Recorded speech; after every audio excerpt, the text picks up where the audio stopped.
Shaka Zulu. He ordered the execution of anyone who showed weakness, warriors, elders, even children. Villages that resisted his rule were wiped from existence. Under Shaka, fear wasn't punishment. It was the law. Shaka Zulu rose during one of the most chaotic periods in southern African history. Born illegitimate, rejected by his father, and raised under hardship, Shaka grew into a leader who understood pain intimately, and used it as a weapon. When he took control of the Zulu kingdom in the early 1800s, he transformed it from a small clan into a powerful war machine.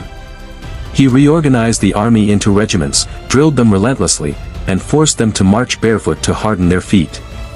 Warriors who showed hesitation were executed on the spot. Shaka introduced the short stabbing spear, the Ikawa, which forced close combat and made battles far more lethal. He perfected the bullhorn formation, encircling enemies and crushing them completely. But the most devastating legacy of Shaka's rule was the Mfikane, a chain reaction of displacement and destruction across southern Africa. Entire tribes fled the expanding Zulu Empire. Villages vanished. Populations scattered. Shaka built an empire through discipline, innovation, and terror, becoming one of the most feared rulers in African history. Alexander the Great. He annihilated Thebes, killing thousands and selling the survivors into slavery.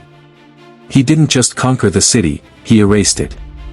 Alexander III of Macedon was only 20 when he inherited his father's throne. Unlike other rulers who grew into power, Alexander arrived fully formed, brilliant, intense, and obsessed with immortality. He led his army across 3 continents with unmatched speed.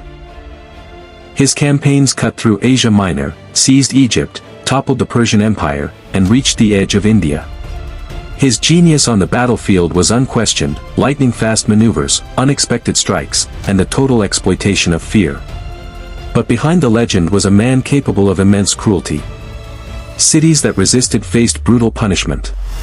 At Tyre, he crucified defeated defenders along the shoreline. In Central Asia, he massacred rebellions without pity. His temper was deadly. He killed close friends during drunken rages. Yet to his soldiers, he was a leader worth dying for. To conquered territories, he brought Greek culture, new cities, and a vision of a connected world. Alexander died at 32, but not before carving a new map of the ancient world, through ambition, brilliance, and blood. Ashurnasirpal II, king of Assyria.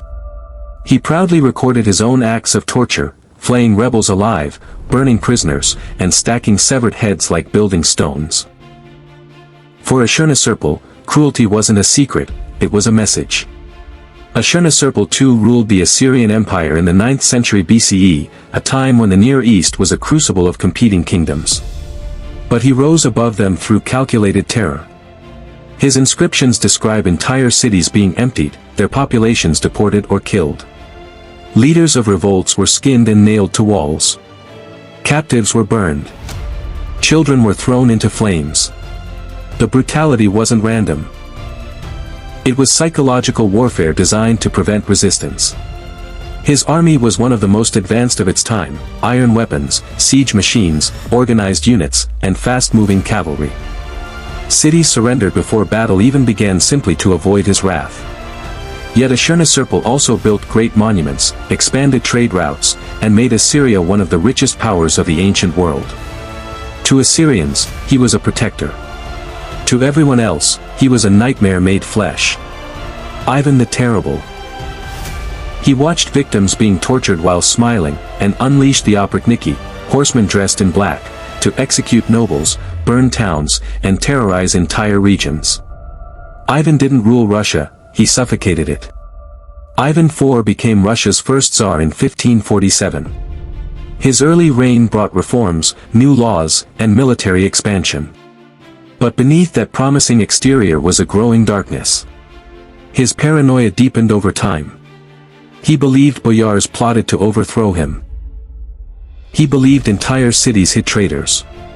His response was the Oprichnina, a state within a state, where his agents could kill without consequence. They stormed into towns, confiscating property, executing families, and burning entire communities. The massacre of Novgorod stands as one of the darkest acts in Russian history, tens of thousands tortured and killed over unfounded suspicion. Ivan's violence wasn't limited to his people. His wars expanded Russia's borders but crippled its economy. His temper was uncontrollable, he even killed his own son in a fit of rage. By the time Ivan died, Russia was larger, stronger, and deeply scarred by the brutality of the man who ruled it through terror. Julius Caesar. He oversaw the slaughter of over 1 million Gauls, destroyed entire tribes, and turned the region into a graveyard. Caesar didn't just conquer Gaul, he consumed it. Julius Caesar was a political mastermind, but his true rise came through war. When he took command in Gaul, he saw more than a military post, he saw an opportunity to build unmatched fame and power. For 8 brutal years, Caesar waged a campaign that broke resistance across the region. He besieged cities, starved populations, and sold massive numbers of captives into slavery. His reports, written to impress Rome, downplayed the scale of the destruction while justifying every massacre. The Gallic Wars made Caesar a hero in Rome, and a dangerous figure to the Senate. His power grew so immense that civil war became inevitable. Caesar won that war, reshaped the government, and declared himself dictator for life, ending the Roman Republic. But his assassination proved what history already knew: men who gather absolute power also gather enemies. Vlad the Impaler. He impaled his victims on wooden stakes, leaving their bodies to rot in forests of the dead. Some survived for hours, others for days. Vlad didn't hide his cruelty. He displayed it as a warning. Vlad III of Wallachia rose to power in a land surrounded by threats. Ottoman armies pressed from the south, rival nobles schemed internally, and foreign powers constantly interfered. So Vlad chose the only weapon he trusted: terror. He executed traitors, burned villages aligned with enemies, and terrorized Ottoman forces pushing into his territory. His infamous night raid against the Ottomans left so many corpses behind that even hardened soldiers recoiled. Vlad used impalement not just as punishment but as spectacle. Tall stakes lining the roads, victims slowly dying. It was horror as a strategy. To Wallachians, he became a symbol of uncompromising strength. To the rest of Europe, he was a monster whose cruelty defied comprehension. His legacy outlived him, inspiring the legend of Count Dracula. Mahmud of Ghazni. He burned temples, looted kingdoms, and hauled unimaginable treasure back to his capital. Mahmud didn't raid India for territory. He raided it for wealth. Mahmud ruled the Ghaznavid Empire in the 11th century and led 17 military campaigns into the Indian subcontinent. Each raid was swift, devastating, and profitable. Cities were plundered. Temples were dismantled for their gold. Resistance was crushed without mercy. His most infamous conquest was the Temple of Somnath, one of the wealthiest in India. Mahmud's troops seized its treasure, shattered sacred idols, and marched home with a caravan overflowing with spoils. But Mahmud wasn't simply a destroyer. He patronized scholars, built libraries, expanded trade, and turned Ghazni into a thriving cultural center. A patron of knowledge in his court. A nightmare on the battlefield. Mahmud's legacy was as divided as the lands he conquered. Genghis Khan. He destroyed entire cities, executed populations, and reshaped the world through violence. His conquests caused the deaths of millions. To his enemies, Genghis Khan was an apocalypse made human. Temujin, later known as Genghis Khan, began life in hardship, betrayed, abandoned, hunted. But he rose to unite the Mongol tribes into a single, unstoppable force. His armies were fast, disciplined, and ruthlessly efficient. He used intelligence networks, psychological warfare, and brutal reprisals. Cities that resisted were obliterated. Those that surrendered were absorbed into his growing world power. The Mongol Empire stretched from the Pacific Ocean to Eastern Europe. Trade routes flourished. Cultures mixed. Technologies traveled. But his expansions were soaked in blood. At Nishapur, entire populations were massacred after resistance. Khwarezm was wiped out in retaliation for killing Mongol ambassadors. Genghis Khan created the largest land empire in history, through strategy, innovation, and terror. Tamerlane. He built pyramids from the skulls of his enemies. He executed entire populations even after victory. Timur didn't conquer to rule. He conquered and destroyed. Timur rose in the 14th century from Central Asia, claiming lineage from Genghis Khan. His armies swept through Persia, India, Mesopotamia, and the Levant, leaving devastation behind. At Delhi, his forces massacred tens of thousands in a single day. In Baghdad, he killed so many that the Tigris ran red. He ordered skull pyramids to be built outside defeated cities as monuments to his power. And yet, like many conquerors, he had another side. He brought scholars to his court, supported architecture, and shaped Samarkand into a jewel of the world. Timur's empire was short-lived. But his legacy of destruction lasted centuries. Attila the Hun. He burned cities, slaughtered civilians, and forced empires to bend to his will.